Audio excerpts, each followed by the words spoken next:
toi, il n'y a point d'autre Dieu. Il n'y a point d'autre Dieu. Tu es le très haut.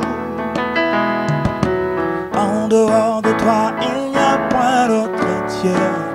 Il n'y a point d'autre Dieu. Tu es le très haut. En dehors de toi, il n'y a point d'autre Dieu. Alléluia. Il n'y a point d'autre Dieu. Tu es le très haut. En dehors de toi, il n'y a point d'autre Dieu. Il n'y a point d'autre Dieu. Tu es le très haut. En dehors de toi, il n'y a point d'autre Dieu. Il n'y a point d'autre Dieu. Tu es le très haut. en dehors de toi, il n'y a point d'autre Dieu. Il n'y a point d'autre Dieu. Tu es le très haut. disons Yahweh. Yahweh, Yahweh.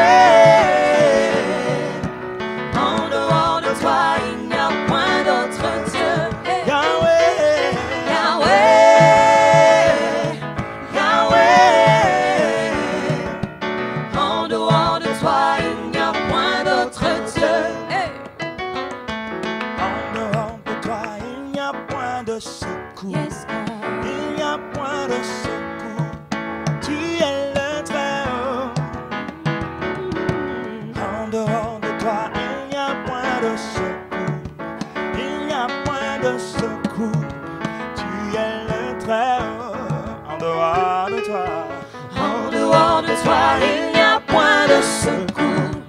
Il n'y a point de secours. Tu es le très haut. En dehors de toi, il n'y a point de secours. Il n'y a point de secours. Tu es le très haut. en dehors de toi, En dehors de toi, il n'y a point de secours. Il n'y a point de secours. Tu es le très haut. en dehors, En dehors de toi, il n'y a point de secours. Il n'y a point de secours. Tu es le très haut. Yahweh. Yahweh, Yahweh. En dehors de toi, il n'y a point de secours. Alléluia. Yahweh, Yahweh. En dehors de toi, il n'y a point de secours. Yahweh. Yahweh, Yahweh. En dehors de toi, il n'y a point de secours. Yahweh. Yahweh, Yahweh. En dehors de toi, il n'y a point de secours. Yahweh. Yahweh, Yahweh. En dehors de toi, il n'y a point de secours. Écoute ça. Tu fais tant de choses dans ma vie que je ne peux les compter. Avec les mots. Même si je parlais 10 000 langues, elles ne seraient pas assez. Avec les mots. Oh, oh, toi le Dieu qui guérit, par tes meurtrissures nous sommes sauvés. Avec les mots. Alléluia, hey, hey. Toi qui connais mon cœur, le Dieu de l'impossible.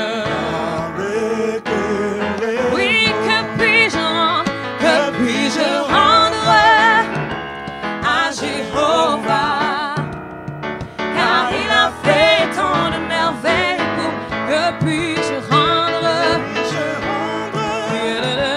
à Jéhovah, car il a fait tant de merveilles. Oui, que puis-je rendre à Jéhovah, car il a fait tant de merveilles.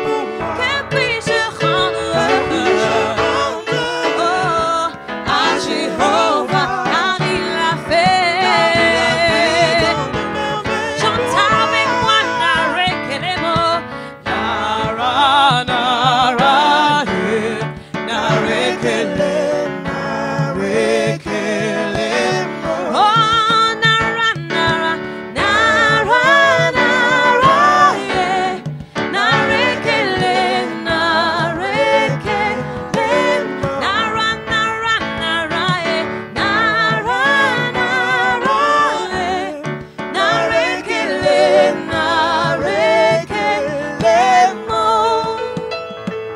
Tu fais tant de choses dans ma vie que je ne peux les compter.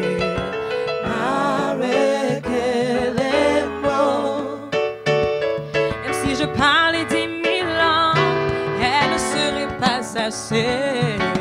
Avec les mots, oh oui, toi le Dieu qui guérit, par tes meurtrissures nous sommes sauvés.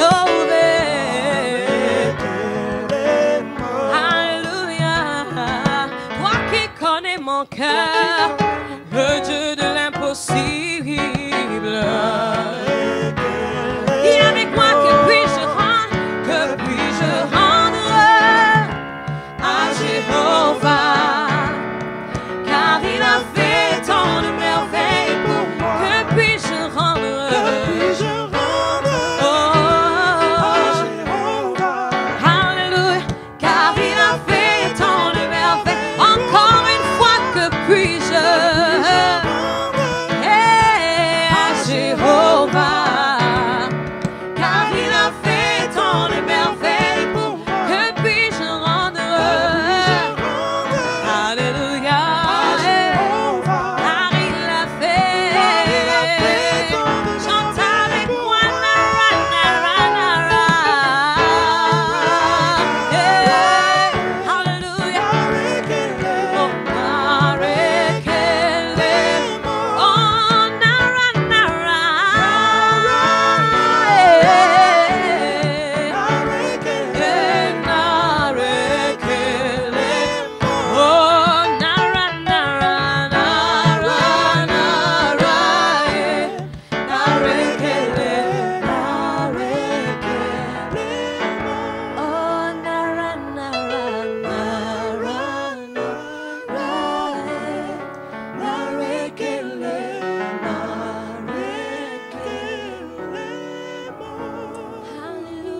Que puis-je rendre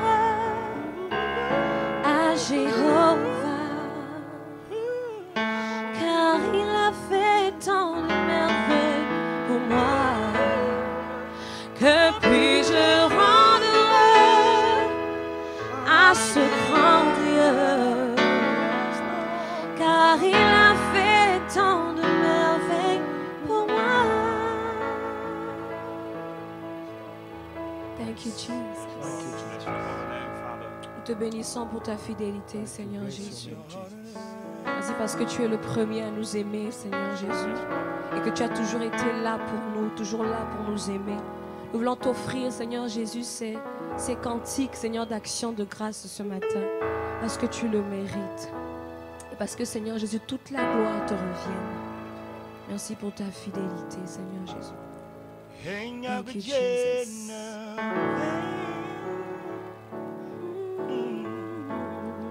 Thank you, Jesus.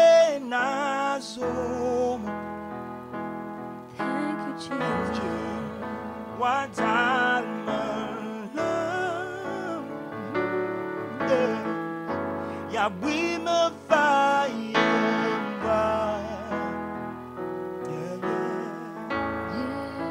on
ton amour est grand, et ton amour est patient,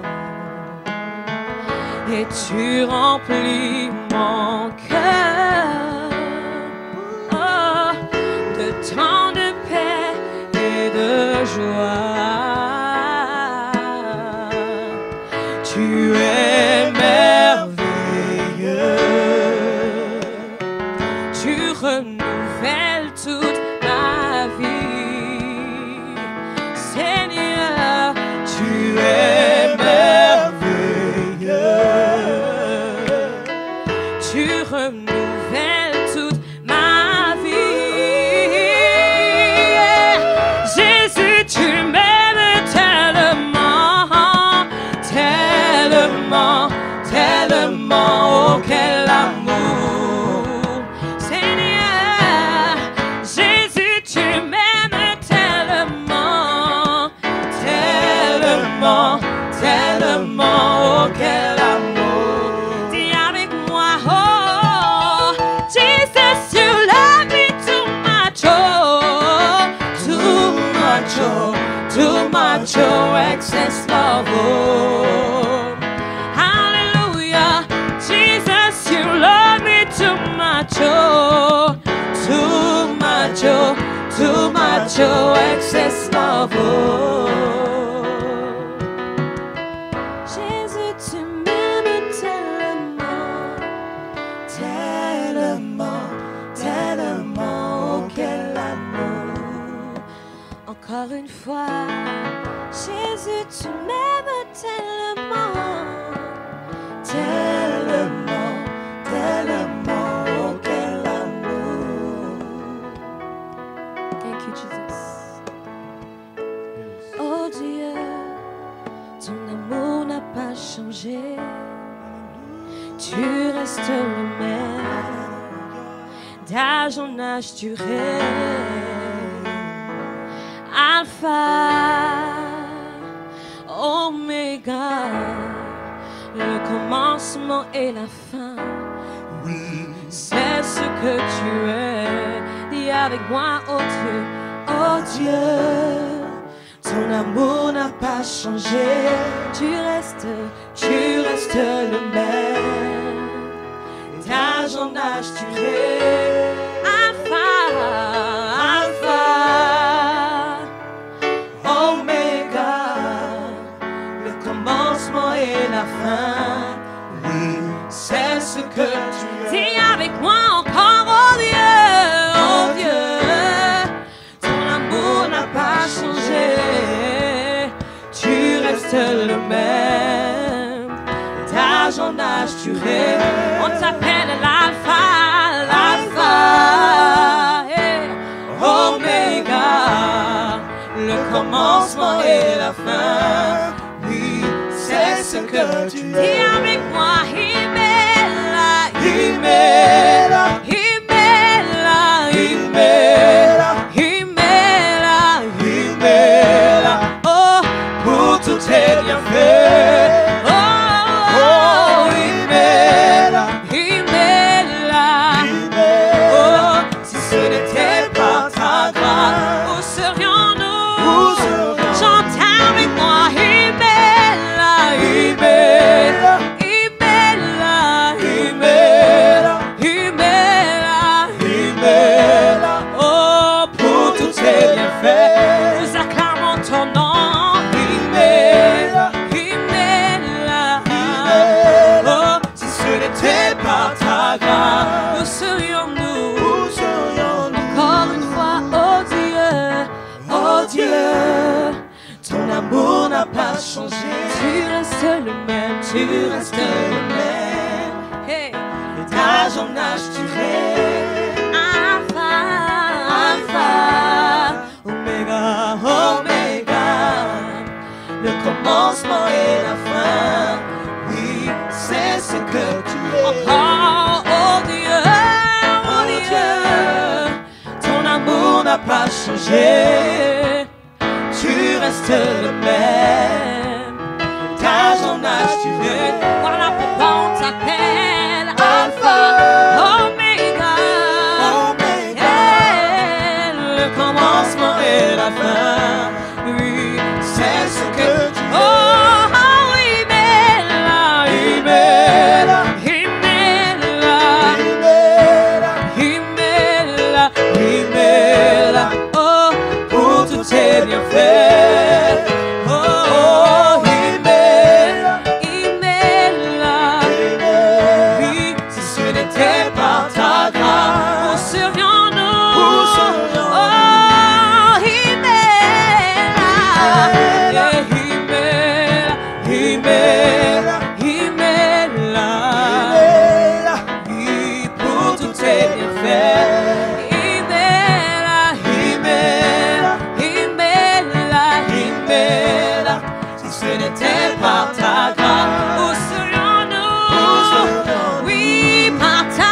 grâce, je peux vivre.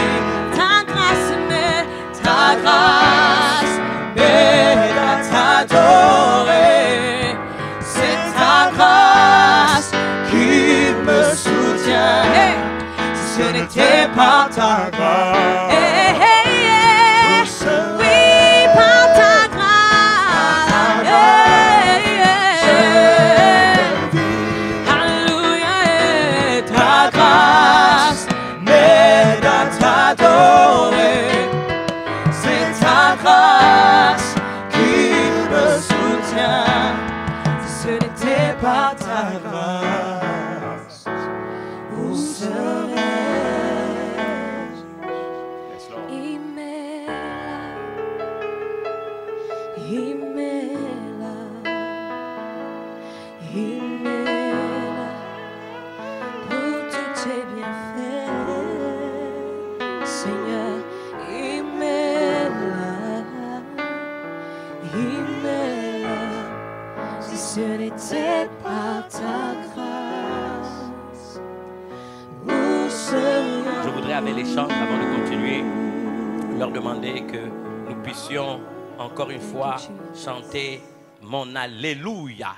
Mon Alléluia. Alléluia, c'est une manière pour nous de rendre gloire à Dieu. Mon Alléluia. Mon Alléluia. Mon Alléluia.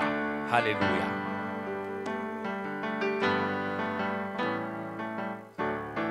Chantez avec nous là où vous êtes, s'il vous plaît.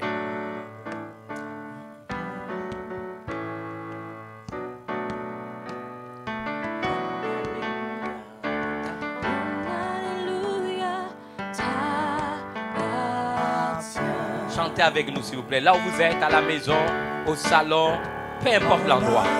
Rendons gloire à notre Dieu, Roi des rois, Seigneur des seigneurs. Son nom est Jésus. Et notre Alléluia lui appartient. Alléluia,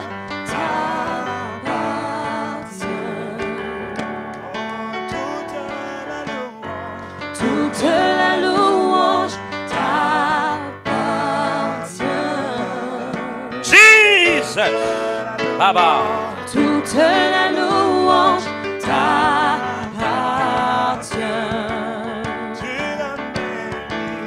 Tu le mérites. Tu le mérites. Chantez-le, s'il vous plaît. Tu le mérites. Tu le mérites, Jésus. Tu le mérites. Tu le mérites. Tu le mérites. Tu le mérites. Tu le mérites. Mon Alléluia t'appartient.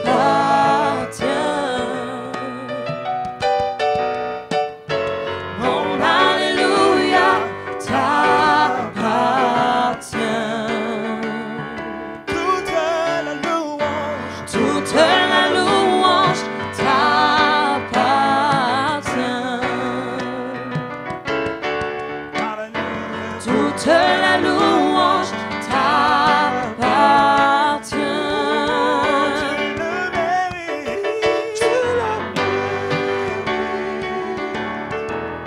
Tu le mérites. Tu le mérites. Tu le mérites. Tu le mérites. Tu le mérites. Tu le mérites. Alléluia. Thank you, Jesus. Tu mérites nos acclamations. Tu mérites notre louange. Tu mérites, Jesus. Roi des rois, Seigneur des seigneurs. Alpha et Oméga. Commencement et la fin. Nous t'exaltons, nous te bénissons et nous te disons, tu mérites notre louange. Tu mérites notre adoration. Tu mérites notre considération. Tu mérites notre louange. Tu mérites notre respect. Tu mérites notre adoration. Reçois l'honneur. Reçois l'honneur. La gloire, la louange, la dignité au siècle des siècles. Tu le mérites. Tu le mérites. Tu le mérites. Tu le mérites. Tu le mérites. Disons, tu le mérites. Tu le mérites. Jésus, tu mérites notre louange. Tu le mérites. Tu le mérites. Tu le mérites. Nous faisons qu'éterre et nous jetons nos courants devant toi. Tu le mérites. Tu le mérites. Alléluia, alléluia, alléluia.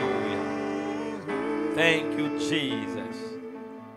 Dieu vivant d'Israël, illumine les yeux de nos cœurs afin qu'il nous soit donné de connaître. Quelle est l'espérance qui s'attache à notre appel? Quelle est la gloire de ton héritage? Celle que tu as réservée aux saints et quelle est envers nous qui croyons? L'infinie grandeur de ta puissance. La même que tu as utilisée pour ressusciter Jésus-Christ d'entre les morts. Nous voulons être tes dignes représentants sur la terre. Et nous voulons te dire combien de fois nous t'aimons. Alors que nous allons ouvrir ta parole, nous confessons que c'est à toi que nous rendons visite. Illumine notre intelligence. Illumine notre entendement. Et permets que cette parole soit à nouveau une semence plantée dans chacun de nos cœurs qui portera du fruit pour que nous allions de gloire en gloire et que cette foi suscitée dans nos cœurs fera en sorte que tu nous trouveras debout lorsque tu apparaîtras, Seigneur Jésus-Christ. Reçois donc l'honneur une fois encore, la gloire et la louange qui t'est due au nom de Jésus. Amen. Que Dieu bénisse les chantres, les musiciens, vous pouvez vous asseoir. Je bénis Dieu que nous puissions encore une fois partager ce que nous avons de meilleur, la parole de Dieu. Et je voudrais terminer, même si dimanche dernier, j'ai dit que je pouvais le faire en 5 points. Ce thème intitulé « Le creux de la vague ». Pourquoi? Nous serons dans la suite de ce que nous avons commencé dimanche dernier et la fin, bien sûr. J'ai donc, on va dire, tout simplement essayé de rassembler en un seul message les 3 ou 4 derniers points qui restaient pour que vous et moi, nous puissions être édifiés. Je voudrais rappeler ici que l'épreuve a toujours son terme. Ce n'est ni un ad vinam aeternam, c'est-à-dire ce n'est pas quelque chose qui doit rester là de manière permanente, ni un modus vivendi, c'est-à-dire une manière de vivre qui nous sera imposée par Dieu de manière permanente. C'est par contre un modus moriendi. Modus moriendi peut être traduit en latin par manière de mourir pour quiconque ne veut pas apprendre des temps d'épreuve, c'est-à-dire du creux de la vague par lequel nous pouvons passer. Il peut arriver que dans la vie d'un homme, dans notre existence, il nous soit donné de passer par ce que j'ai appelé le creux de la vague. Je voudrais ici introduire ce message avec ce texte que vous connaissez. On en a souvent parlé dans l'épître de Jacques au chapitre 1 à partir du verset 2. Il me fera, n'est-ce pas, je serai au plaisir de m'arrêter au verset 4. Mes frères, vous voyez le texte est inscrit sur votre écran. Regardez comme un sujet de joie complète les diverses épreuves auxquelles vous pouvez être exposés, sachant que l'épreuve de votre foi produit la patience. Mais il faut que la patience accomplisse parfaitement son œuvre afin que vous soyez parfaits et accomplis. La Bible ajoute sans faillir en rien. Je voudrais d'abord vous dire que la Bible déclare, mes frères, regardez comme un sujet de joie. La joie ici en grec biblique, celui qui vous parle est professeur également de grec, puis je suis professeur en philologie, j'enseigne donc dans notre faculté Bereshit qui va bientôt réouvrir, n'est-ce pas, le grec et l'hébreu en philologie biblique. Kara, c'est la joie. Et si vous le traduisez littéralement du grec biblique en français, c'est comme une raison de se réjouir. C'est comme si le texte disait, mes frères, ayez comme une raison de vous réjouir. Mais kara signifie aussi comme une occasion, dans le sens d'opportunité. Donc c'est ce que le sens du mot kara veut dire. Donc quand la Bible dit regardez comme un sujet de joie complète, la Bible dit regardez comme une raison de vous réjouir ou comme une occasion, comme une opportunité.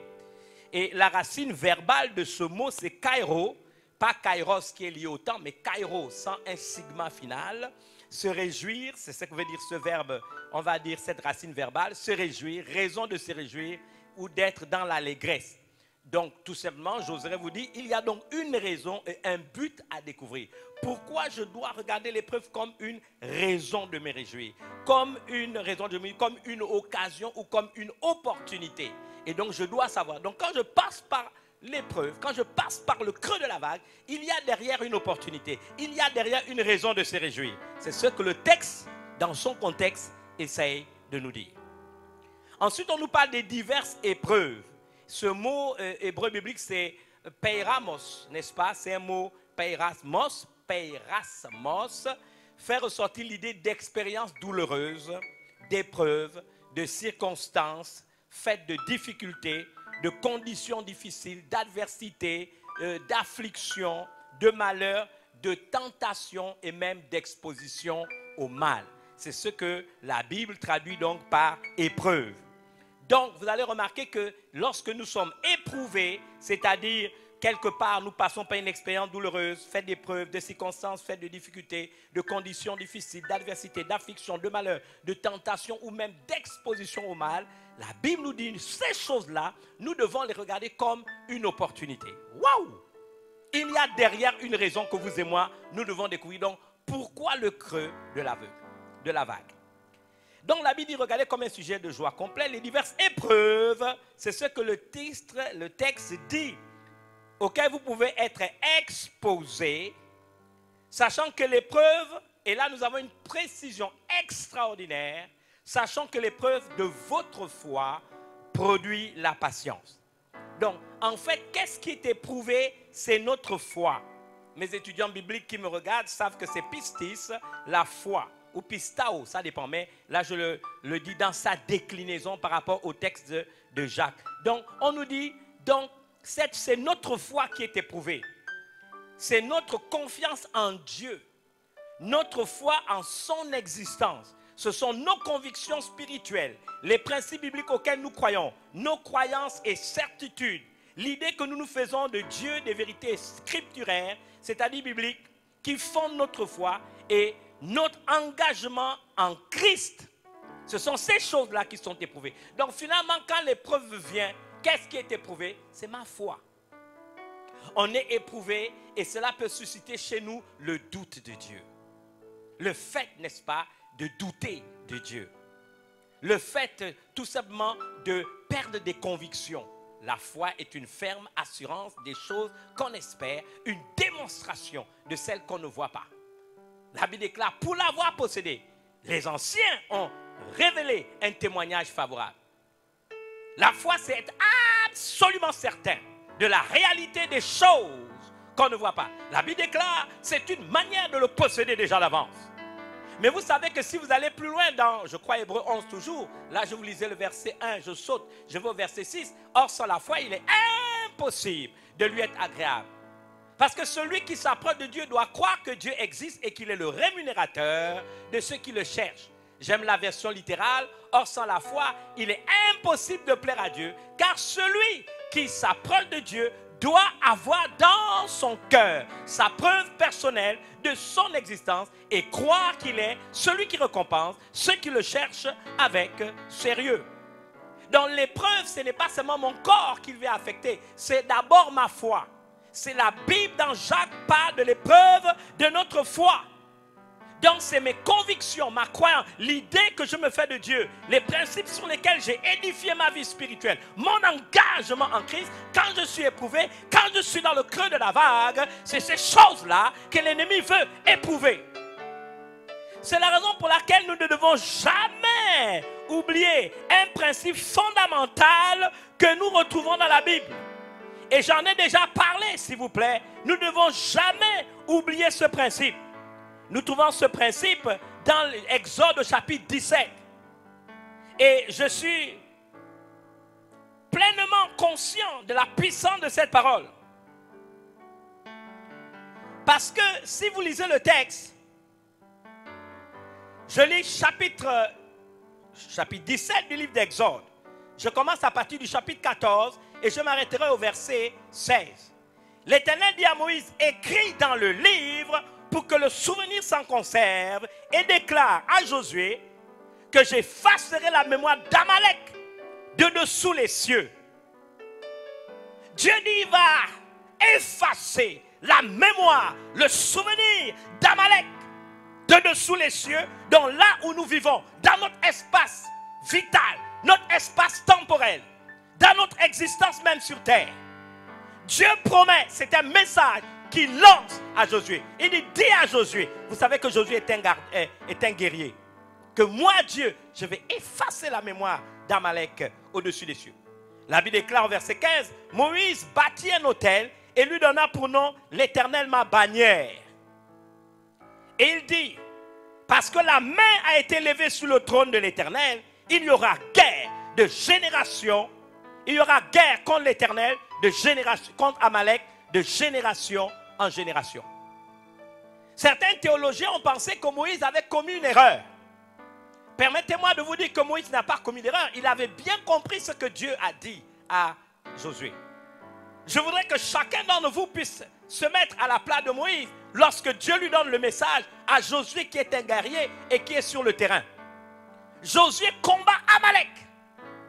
Et parce qu'il a vaincu Amalek, c'est comme si Dieu exulte, Dieu se réjouit. Et Dieu dit, moi Dieu, dis Moïse à Josué, le guerrier, le soldat, le disciple, dis-lui, moi Dieu, je vais faire quelque chose d'extraordinaire. Déclare-lui, sur la terre des vivants, j'effacerai la mémoire d'Amalek de dessus les cieux. Et quand Moïse prend la parole, après avoir bâti l'autel, comme symbole de la victoire, comme monument qui va permettre qu'à jamais le souvenir d'Amalek soit effacé, Moïse fait une déclaration qui n'est pas en opposition à ce que Dieu a dit. Certains théologiens ont dit, mais Dieu a dit qu'il efface la mémoire d'Amalek. Pourquoi Moïse a décidé de faire la guerre de génération en génération? C'est intéressant. C'est ça que je vous parle du creux de la vague. Il dit, parce que la main a été levée sur le trône de l'Éternel. Vous ne devez jamais oublier que nous sommes la prunelle des yeux de Dieu.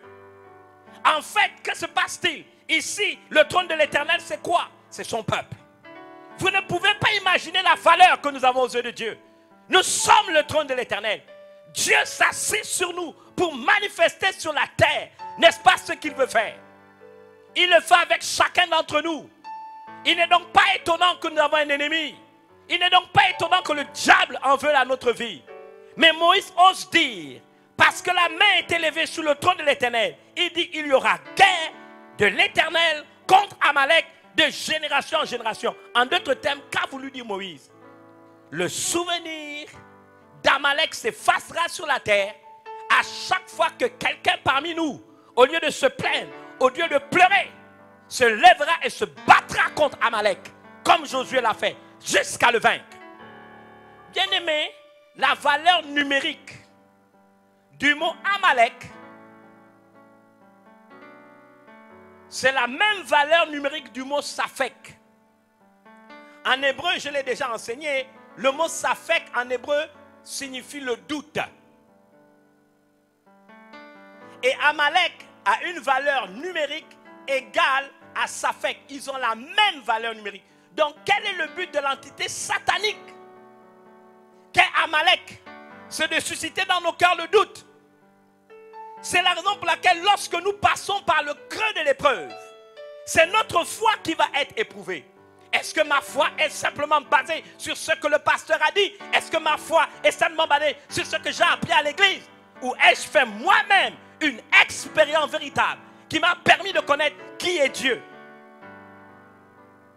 Avoir dans son cœur sa preuve personnelle de son existence. C'est la raison pour laquelle le doute vient. C'est ce que je vous dis. C'est notre foi qui est éprouvée. Vous imaginez lorsque vous êtes affecté par le malheur, vous pleurez comme la semaine dernière. Nous avons pleuré un frère qui nous était cher. Vous vous posez des questions. Combien se remettent en cause? Combien se disent, est-ce que Dieu existe? Parce qu'il passe par un temps d'épreuve. Mais qui vient susciter le doute? C'est quand on est faible. Parce qu'Amalek, une entité satanique, est lâche. Il ne s'attaque qu'au maillon faible de la chaîne. Il s'attaque par derrière. Il n'attaque jamais ceux qui sont devant. Il cherche les traînards. Il cherche les faibles. Il cherche ceux qui ont peur. Il cherche ceux qui se découragent. Il cherche ceux qui sont prêts à abandonner. Il cherche ceux qui sont résignés. Moïse l'a compris. C'est en combattant Amalek, cette entité qui veut susciter le doute, même quand nous passons par des temps d'épreuve. C'est en le combattant que son souvenir sera effacé parmi les vivants. Moïse ne s'est pas trompé. Je dis Moïse ne s'est pas trompé. Il y aura guerre. Il faut encore qu'on se batte, qu'on se lève et qu'on attaque Amalek. Tout ce qui peut susciter le doute dans nos cœurs, quels que soient les temps, les circonstances, ce qui veut nous amener à nous décourager, à abandonner, à cesser de combattre. Nous devons nous lever. Lorsque le Fils de l'homme viendra, trouvera-t-il encore la foi sur terre? Qu'est-ce qui est éprouvé? Ce n'est pas ton corps, même si la maladie veut toucher ton corps. Ce n'est pas ton corps que le diable veut affecter. C'est ta foi. C'est ta confiance en Dieu. C'est ton engagement dans l'église. C'est ton amour pour lui. C'est l'idée que tu te fais de Dieu. C'est ça que Satan veut toucher. C'est Amalek, l'entité satanique, qui est utilisée pour susciter le doute dans ton cœur. Tu peux appeler Amalek Safek. Tu peux l'appeler le doute. La Bible déclare l'épreuve de votre foi. Elle doit produire la patience. Elle doit produire la patience. Elle doit produire l'endurance. Elle doit produire la résilience.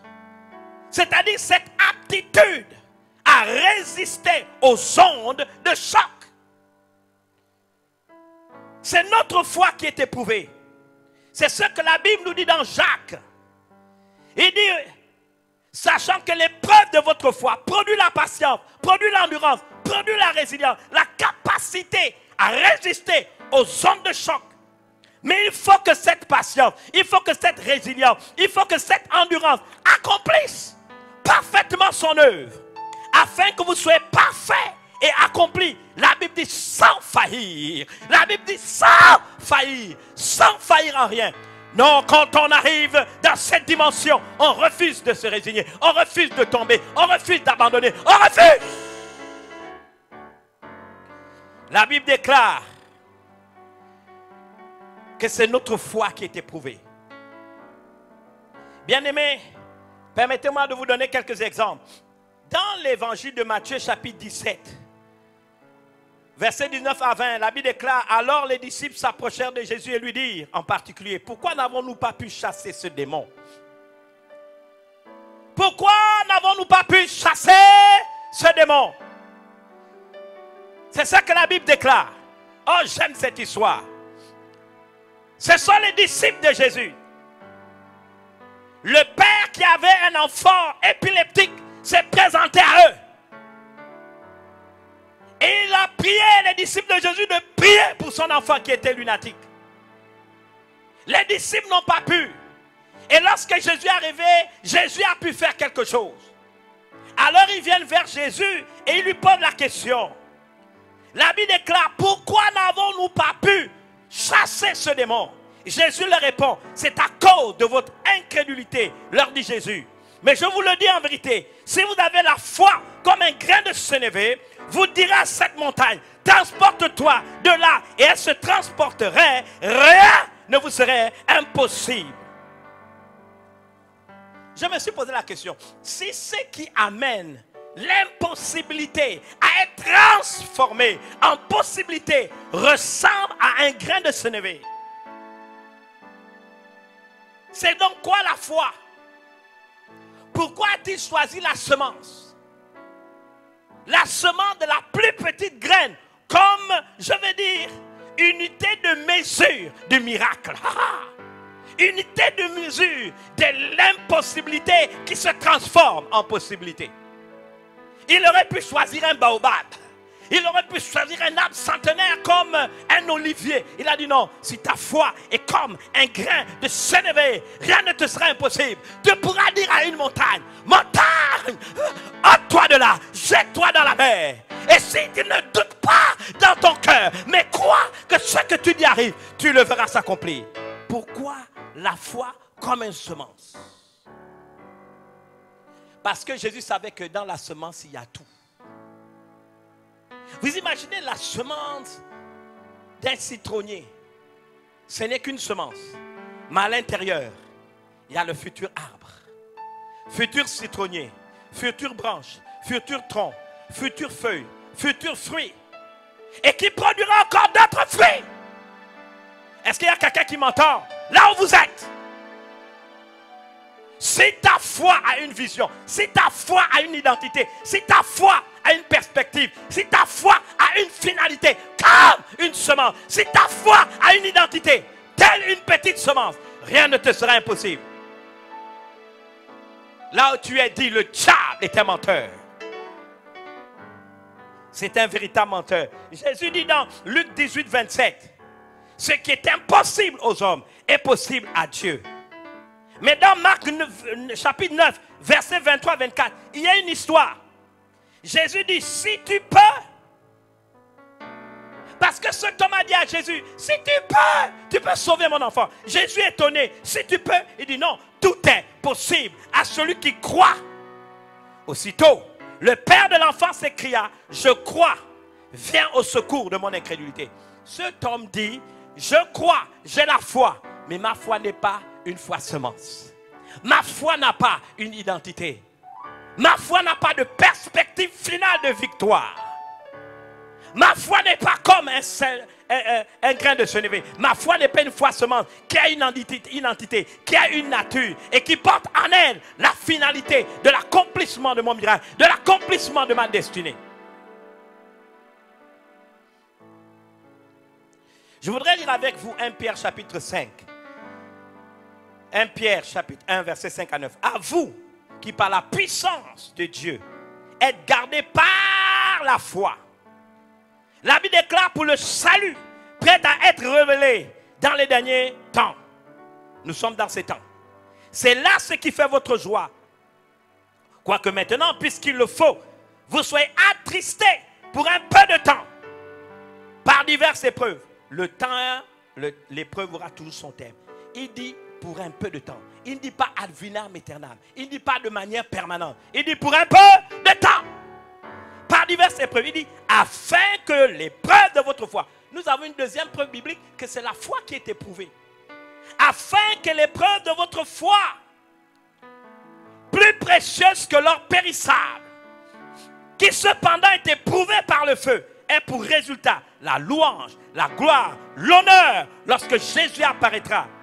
Lui que vous aimez sans l'avoir vu, en qui vous croyez sans l'avoir encore, sans le voir encore, vous réjouissant, c'est ce que dit la Bible, vous réjouissant. C'est un texte extraordinaire. Vous réjouissant d'une joie ineffable et glorieuse parce que vous obtiendrez le salut de vos âmes pour le prix de votre foi. C'est la foi qui est éprouvée. Ici, le texte suggère, c'est le premier des apôtres, que la foi est éprouvée comme l'or est purifié. Vous savez, si vous voulez que l'or soit un métal précieux, il faut enlever toutes les scories, tous les déchets qu'il y a à l'intérieur de cet or. Alors on le fait passer par le creuset, on le fait passer par le feu pour ôter toute impureté dans cet or, afin que ce soit un métal comment? Précieux. Pour cela, alors qu'on commence la chute, il faut avoir recours à la prière. Pas aux plaintes. Quand on est dans le creux de la vague, on doit avoir recours à la prière. Dans Luc 21, 36, un verset que nous connaissons. Veillez donc et priez, c'est la Bible qui le dit en tout temps, afin que vous ayez la force d'échapper à toutes ces choses qui arriveront et de paraître debout devant le Fils de l'homme. Il y a des choses qui peuvent arriver. Il y a des creux de la vague. Il y a des épreuves. Il y a des afflictions. Mais si nous veillons et prions, veillez, nous sommes sobres. Nous ne laissons pas distraire. Nous sommes focalisés sur nos objectifs. Veillez, mais priez également. Il dit, afin que vous ayez la force, l'énergie spirituelle, d'échapper à ces choses. Cela me fait penser au psaume 32, 6 que vous connaissez. Qu'ainsi, tout homme pieux te prie au temps convenable. C'est quand tout va bien compris. Parce que quand j'ai recours à la prière, quand tout va bien, j'emmagasine de l'énergie spirituelle. Pour que lorsque les temps difficiles viendront, j'opposerai à la force satanique, à la force d'Amalek, à Saphek le doute, une force supérieure à la sienne. Il dit que tout homme pieux, c'est-à-dire spirituel, te prie au temps convenable. Si les grandes eaux débordent, elles ne l'atteindront nullement. C'est ce que le texte suggère. Psaume 32, 6. Alors s'accomplira ce que nous lisons dans Ésaïe 43, 2. Si tu traverses les eaux, je serai avec toi. Et les fleuves, ils ne te submergeront point. Si tu marches dans le feu, tu ne brûleras pas. Et la flamme ne t'embrasera pas. Mais à condition que tu étais un homme pieux, une femme pieuse, qui quand tout allait bien, en a magasiné de l'énergie en priant. Nous revoyons le même principe avec 1 Pierre 5, 8 à 10. Il dit encore, soyez sobres, veillez. Les gens sont trop distraits. On est dans le Congo national. On est distrait par les réseaux sociaux. On est toujours à la recherche de nouvelles. Mais personne ne s'applique à veiller, à magasiner de l'énergie. Pour que lorsque l'épreuve arrive, lorsqu'on se retrouve dans le creux de la vague, on soit capable de submerger. Il dit non, soyez sobres, veillez. Pourquoi? Votre adversaire, le diable, rôde comme un lion rugissant. Il est lâche, cherche qu'il dévorera. Amalek cherche le maillon faible de la chaîne, cherchant qui dévorer. Il dit résistez-lui avec une foi ferme. Donc vous comprenez que la foi est éprouvée pour que ce soit une foi comment? Ferme. Seigneur, je crois, mais viens au secours de mon incrédulité. Comment peut-on être en même temps dans la foi et dans l'incrédulité? C'est compréhensible. En d'autres termes, ma foi n'est pas ferme. Ma foi n'est pas semence. Ma foi manque d'identité. Ma foi manque de force. Ma foi manque de perspective. Ma foi manque de vision. Ma foi manque de finalité. Parce que le grain de sénévé, ou prenons un grain que nous connaissons, le pépin de citron, sec à l'intérieur, il y a un futur citronnier qui aura un tronc, qui aura des branches, qui aura des fleurs, qui aura des feuilles, qui aura des citrons. Et ces citrons produiront d'autres arbres. La semence sait qui elle est. Elle sait qu'elle produira ce qu'elle est par nature. C'est ça, Jésus n'est pas parti chercher un baobab. Il dit non, si tu as la foi comme un grain de sénévé, si tu obéis au principe de la semence, c'est important de l'intégrer. Et c'est ce qu'il dit ici. Résistez-lui avec une foi ferme. Vous ne pouvez pas résister si votre foi manque de caractère, si votre foi manque de force. Il y a beaucoup de choses qu'on pense être la foi, c'est la folie, ce n'est pas la foi. Il y a un L entre le O et le I.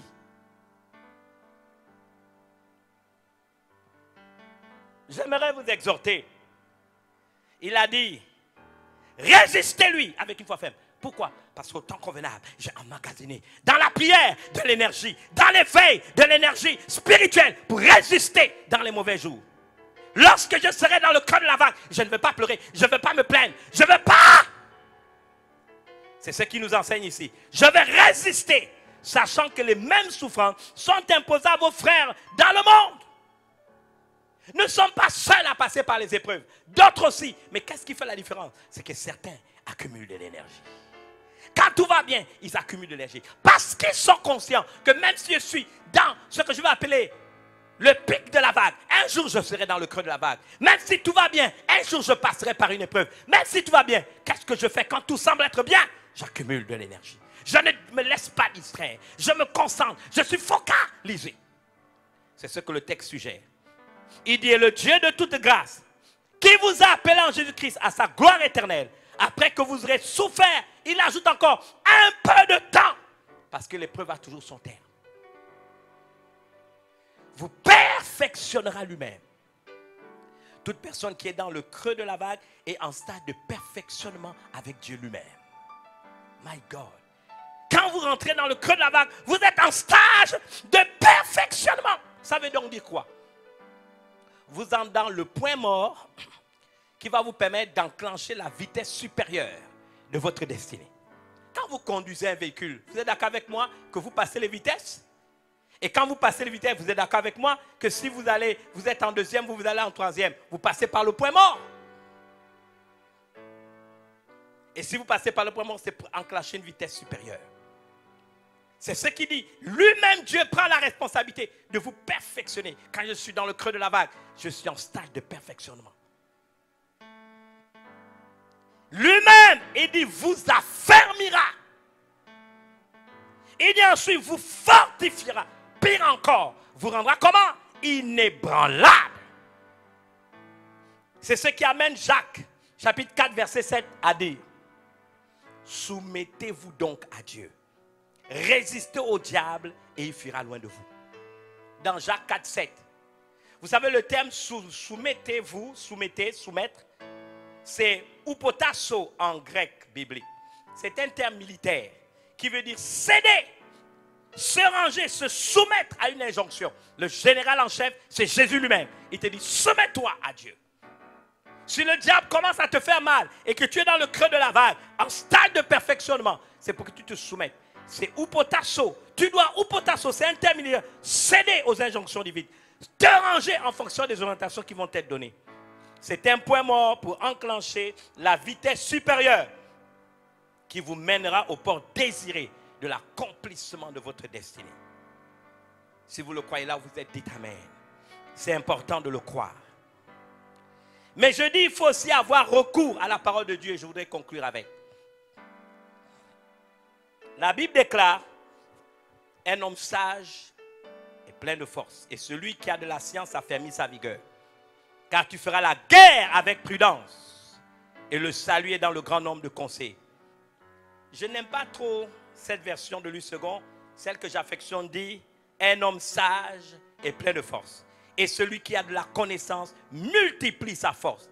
Car tu feras la guerre avec stratégie, car la matérialisation des dires de Dieu sont dans le grand nombre de principes bibliques qu'on a acquis.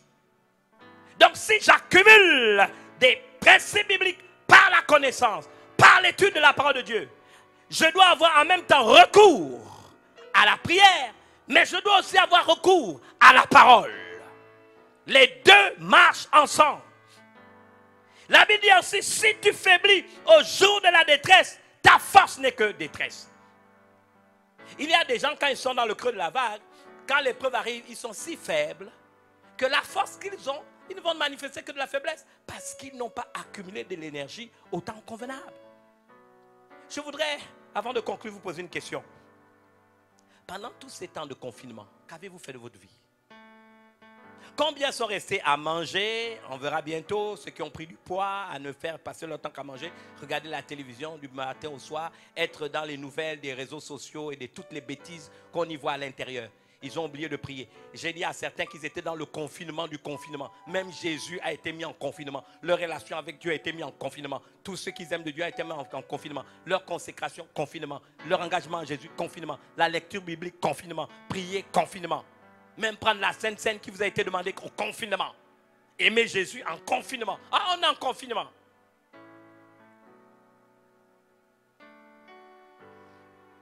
Lorsqu'on sort de l'épreuve, on s'en sort toujours plus fort. C'est le dernier texte que je voudrais vous dire. J'aimerais vous dire que lisez vous-même le texte dans Luc chapitre 4, versets 11 à 14. Je me limiterai à lire les versets 1 à 4 et 13 à 14. La Bible dit, Jésus, regardez, rempli du Saint-Esprit, revint du Jourdain. Bien aimé, il n'est pas sec. Oh, mais moi je ne comprends pas pourquoi je passe par une épreuve et pourtant ma vie en Christ est correcte. Lui, il est rempli du Saint-Esprit. Il revint du Jourdain et la Bible, il fut conduit par le même esprit dont il est rempli dans le désert, image de l'épreuve, où il fut tenté par le diable pendant 40 jours. Il ne mangea rien durant ces jours-là et après qu'il fut écoulé, il eut faim. Qu'est-ce qu'il a fait pendant 40 jours? 40 jours d'épreuve. Ça ne vous étonne pas qu'on appelle quarantaine, ce mot ne vous dit rien? 40 jours d'épreuve. Est-ce qu'il est rempli du Saint-Esprit? Oui. Tout va bien pour lui, mais néanmoins, le même Saint-Esprit qui l'a rempli, le conduit dans le temps de l'épreuve pour un stage de perfectionnement professionnel avec Dieu.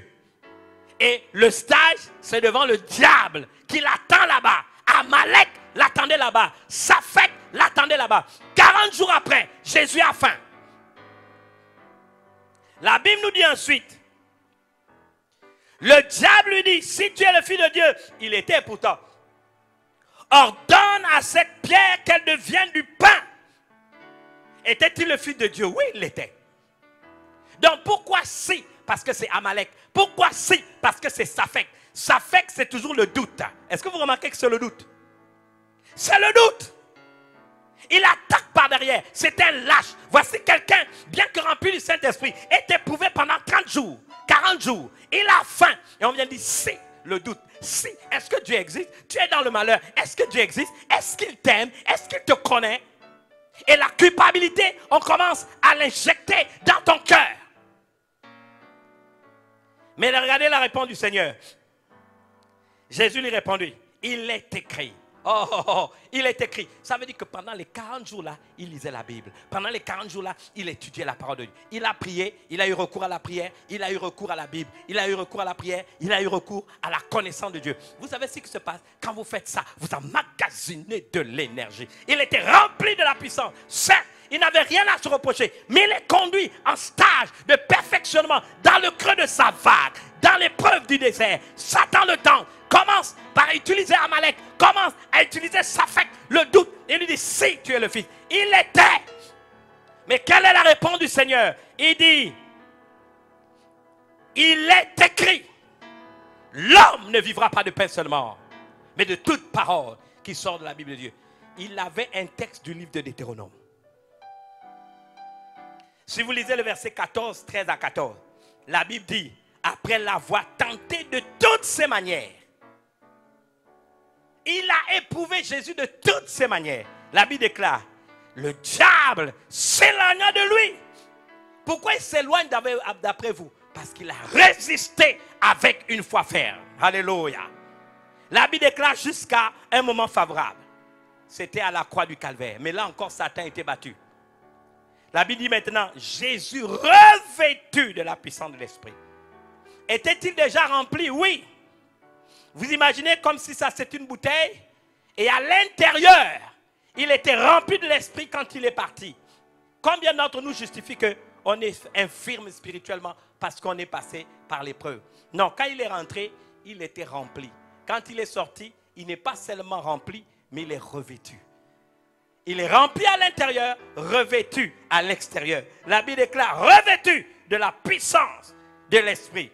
Il retourna en Galilée et sa renommée se répandit dans tout le pays d'alentour. Il a commencé à faire des exploits. Je prophétise, c'est ce qui va vous arriver. Je prophétise que plus jamais le creux de la vague ne te fera peur. Plus jamais une épreuve ne va te déstabiliser parce que tu sauras ce que tu as fait. Tu ne te laisseras pas avoir par Amalek. Tu ne laisseras pas s'affecter le doute. Créer le doute dans ton cœur. Tu te lèveras. Tu auras recours à la prière. Tu auras recours à la connaissance de la parole de Dieu. Tu n'attendras pas que l'épreuve arrive. Mais parce que tu seras pieux, pieuse, au temps convenable, tu vas prier, tu vas emmagasiner de l'énergie. Tu sauras être sobre, tu sauras veiller, tu sauras prier, tu sauras lire la Bible. Et aucun événement ne pourra te déstabiliser. Je voudrais, à travers ce message, vous encourager. Je sais que les temps sont difficiles. Je sais que nous passons par des temps de contrariété. Je sais que les choses ne sont pas simples. Certains d'entre vous, dans le cadre de votre activité professionnelle, vous êtes dans une PME, petite et moyenne entreprise, et jusqu'à aujourd'hui, vous ne voyez pas le soleil se lever. Vous avez l'impression que tout va tomber. Non! Je te demande, dans ce creux de ta vague, fortifie-toi dans le Seigneur. Tu auras la victoire. Ne laisse pas ça. Ne laisse pas Amalek. Ne laisse pas Saphek créer le doute. Il y aura qu'un. Lève-toi. Lève-toi dans la prière. Accumule de l'énergie. Aie recours à la prière. Aie recours à la parole. Et tu auras la victoire. Je voudrais prophétiser que certains d'entre vous, vous sortirez de l'épreuve revêtus de la puissance du Saint-Esprit. Je voudrais bénir vos maisons. Je voudrais bénir vos familles. Je voudrais bénir vos familles de la bénédiction de l'Éternel qui enrichit et qui ne se fera suivre d'aucun chagrin. Permettez-moi de dire à chacun ou à certains d'entre vous, Dieu vous bénit dans le pays où vous êtes établi. Non, vous ne serez ni un immigré, ni un exilé. Vous réussirez dans ce pays où Dieu vous a établi. Je le prophétise au nom puissant de Jésus. Je déclare que le soleil va se lever. Je déclare que la bénédiction va se lever. Je dis, là où la plante de tes pieds touche, Dieu te donne celui en possession. Tu es condamné à réussir parce que tu fais partie des enfants de Dieu. Là où tu es, j'aimerais que tu baisses la tête. Et que peut-être ce soit pour toi l'occasion de te repentir parce que le creux de la vague a fait de toi quelqu'un de médisant. Tu as même accusé Dieu. C'est simplement quelques minutes cette prière avec moi. Et dis avec moi, Seigneur Jésus, je te demande de me pardonner. je n'ai pas su que dans le creux de ma vague, j'étais en stade de perfectionnement avec toi. Seigneur, en fait, au-delà du corps qui a été attaqué, au-delà des affaires qui ont été attaquées, de mes biens, de mon argent, de ma situation, de cette contrariété, c'est en fait ma foi qui a été éprouvée. Je ne céderai pas à Amalek, ni à Safek. Je ne donnerai pas une porte ouverte au doute. Seigneur, je prends l'engagement de veiller, de prier, d'avoir recours à la prière et d'avoir recours à la parole pour sortir victorieux de ce moment difficile. Je voudrais qu'une deuxième catégorie de personnes prie avec moi. C'est tous ceux qui se disent, j'ai entendu ce message m'a fait du bien. Mais ce message ne peut avoir aucune conséquence dans ta vie parce que tu n'as pas donné ta vie à Jésus-Christ. Le salut, certes, est gratuit, mais il y a un passage pour que ce salut affecte ta vie. Il te faut le recevoir comme ton Seigneur et Sauveur personnel. Personne n'ira en enfer ou ne sera perdu pour l'éternité. Pour avoir été ivrogne, voleur, bandit, peu importe, débauché, menteur, escroc. Peut-être même assassin, parce que dans la Bible, Paul était un assassin. Saul, il a été transformé en apôtre pour l'évangile. Mais certains seront perdus pour ne pas avoir reçu le salut. J'aimerais que tu confesses avec moi et que tu reçois Jésus dans ta vie. Dis avec moi, Seigneur Jésus, tu me donnes l'opportunité de te recevoir. Ce message m'a impacté.